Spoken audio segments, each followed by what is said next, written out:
Hello, this is Miss Hurt, and today we're going to be reading Song and Dance Man by Karen Ackerman, illustrated by Stephen Gamel. Song and Dance Man. Grandpa was a song and dance man who once danced on the vaudeville stage.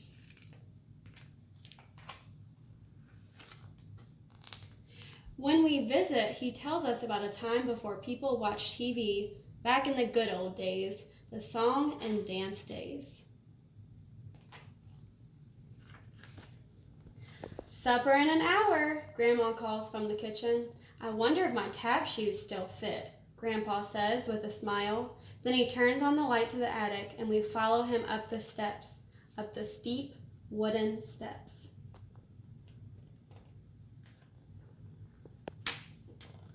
Faded posters of Grandpa when he was young hang on the walls. He moves some cardboard boxes and a rack of Grandma's winter dresses out of the way, and we see a dusty brown leather-trimmed trunk in the corner. As soon as Grandpa opens it, the smell of cedar chips and old things saved fills the attic. Inside are his shoes with the silver half-moon taps on the toes and heels, bowler hats and top hats, and vests with stripes and matching bow ties. We try on the hats and pretend we're dancing on a vaudeville stage where the bright lights twinkle and the piano player nods his head along with the music. After wiping his shoes with a cloth he calls a chamois, Grandpa puts them on. He tucks small white pads inside the shoes so his corns won't rub. And he turns on the lamp and aims each one down like a spotlight. He sprinkles a little powder on the floor and it's showtime. We sit on one of Grandma's woolen blankets, clap our hands and call out, "Yay, Grandpa!"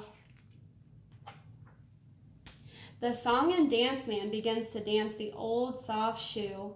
His feet move slowly at first while his tap shoes make soft, slippery sounds like rain on a tin roof. We forget that it's Grandpa dancing, and all we can hear is the silvery tap of 2 feet, and all we can see is a song and dance man gliding across a vaudeville stage. He says, "Watch this," and does a new step that sounds like a woodpecker tapping on a tree. Suddenly, his shoes move faster, and he begins to sing. His voice is as round and strong as a canyon echo, and his cheeks get rosy as he sings, "Yankee Doodle Boy," a song he knows from the good old days. There are too many dance steps and too many words in the song for us to remember, but the show is better than any show on TV. The song and dance man stops and leans forward with a wink. "What's that in your ear?" he asks, and he pulls a silver dollar out of somebody's hair. He rolls his bowler hat down his arm, catches it in his hand, and flips it back up on top of his head. "Know how to make an elephant float?" he asks. 1 scoop of ice cream, 2 squirts of soda, and 3 scoops of elephant. We've heard that joke before, but the song and dance man slaps his knee and laughs until his eyes water.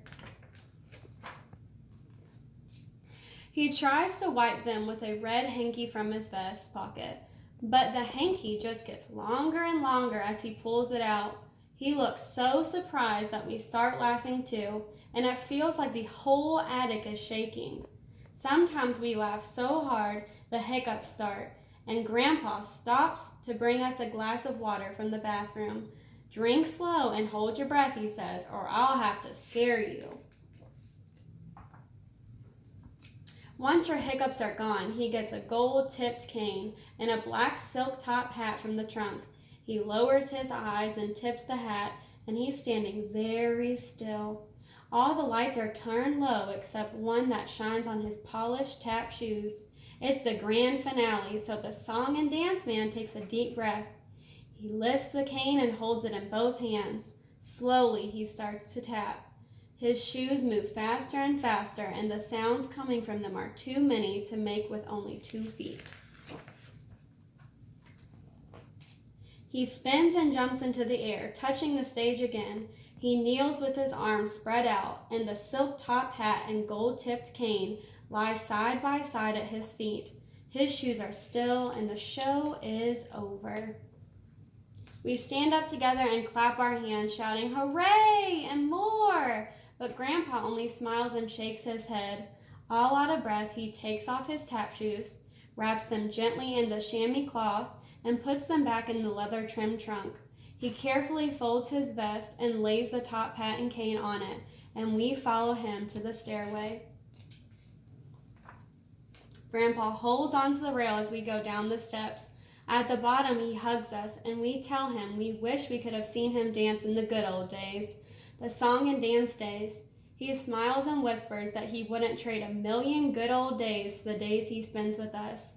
But as he turns off the attic light, Grandpa glances back up the stairs, and we wonder how much he really misses that time on the vaudeville stage, when he was a song and dance man. The end.